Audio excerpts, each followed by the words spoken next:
Hey, what's going on, everybody? This is Pastor Shay, aka Choppin' G, coming back at y'all with another word of encouragement for today. So, I've done a lot of videos recently, just about the state of our country, our nation, all this kind of stuff, right? And the reason I do that, man, is because I'm actually honestly really worried about where we are as a country, where we sit with morality, where we sit with different sinful patterns. I'm worried about it, and one of the reasons why I'm worried about it is because I believe America was founded as a nation that had a deep reverence for God, and the more we lose it, the more we lose this reverence for God, the more we'll just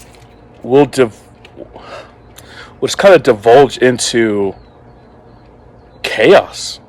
I mean, there's not really another word that's coming to my mind. The closer we come to just writing God off, the closer we come to being a country, being a nation that God does not look favorably upon. And really that just leads to chaos. Like everything becomes undone at that point. And this is not the first time in history where something like that has happened. God has, in the past, selected a people for himself. Those people have gone away from loving God and respecting God, holding God as most high. And those nations have suffered the cost. And one of the places where we see that is in the book of Judges, right? So the book of Judges, chapter 2, starting at verse 11. Check out what this says. And the people of Israel did what was evil in the sight of the Lord, and served the Baals. Those are false gods. And they abandoned the Lord, the God of their fathers, who had brought them out of the land of Egypt. They went after other gods from among the gods of the peoples who were around them, and bowed down to them. And they provoked the Lord to anger. They abandoned the Lord and served the Baals and the Asherah. So the anger of the Lord was kindled against Israel, and he gave them over to plunderers who plundered them, and he sold them into the hand of their surrounding enemies, so that they could no longer withstand their enemies. Whenever they marched out, the hand of the Lord was against them for harm, as the Lord had warned, as the Lord had sworn to them, and they were in terrible distress. This is where it feels like this is where we are as a nation. The amount of craziness that's happening in the world right now, the amount of stuff that used to be like that we had common ground on, we no longer even have common ground on the most basic of things. The country was founded on religious freedom, founded upon it, and now that's under threat. It used to be that the Constitution was the thing that bound us together. Now you have people screaming, rewrite the Constitution. It used to be that we had things in common, and those things are becoming less and less. And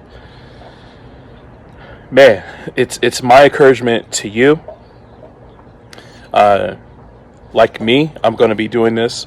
Cry out to God. Cry out to God that he doesn't judge the nation and set his hand against us as a people. Gone are the days where we look at each other like we're enemies, man. We got to put those days behind us. We have to look forward to how do we come together as a people, honoring God, lifting him up as most high, because otherwise, man, God he doesn't take too kindly to his people worshiping other gods. Like it doesn't work out well, and I fear that's where we're headed. We're succumbing to the god of selfism, making ourselves the most important thing, our own hedonism. People say phrases like YOLO, you only live once, or living your best life now, or you only live once, or I gotta get mine. All that is selfism, man.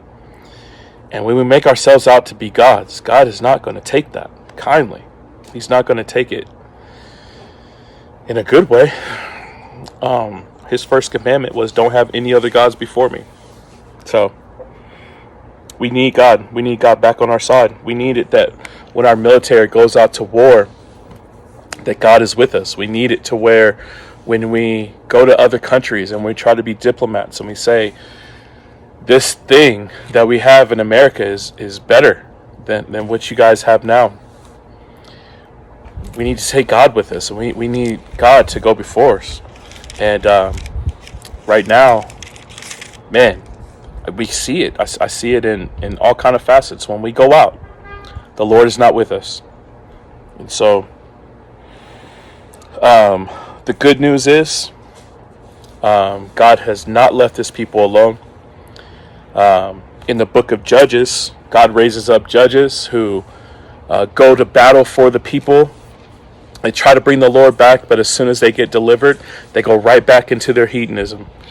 And the pattern just goes over and over and over throughout the book of Judges, throughout the books of Kings, through all the prophets, until we get to the New Testament and we see Jesus. And at the end of Matthew, Jesus says, I'll never leave you or forsake you. When you go, wherever it is that you go, I will be with you. Man, we need Christ. We need more of him. There's nobody else that's offering that kind of protection, that kind of interaction with God. I'm outside, I'm getting buzzed by flies. Oh gosh. There's no one like Christ. No one that promises to be with us. And our founders knew that. That's why they point to Christ within the Constitution. All things, or all people, created equal under the eyes of God. We have inalienable rights given to us by our Creator. The Bible says that Jesus is the creator of all things. All things were made from him and through him and for him. We need more of Jesus, man. We don't need less of Jesus. We need more of Jesus to be with us. So join me in praying for our country. Join me in pointing our hearts back to Christ. Join me in praying for our leaders and our neighbors, that they would see more of Christ. Join me in telling more people about Christ, because I think we've lost him in a way. So that's my word of encouragement for you. Hope y'all doing good. Please make sure to like, share, and subscribe. All that stuff is free to you, but it means the world to me, because we get to tell more people about Christ. And I love y'all, man. I hope y'all doing good. Hit me up in the email if you need me. Until next time, grace and peace.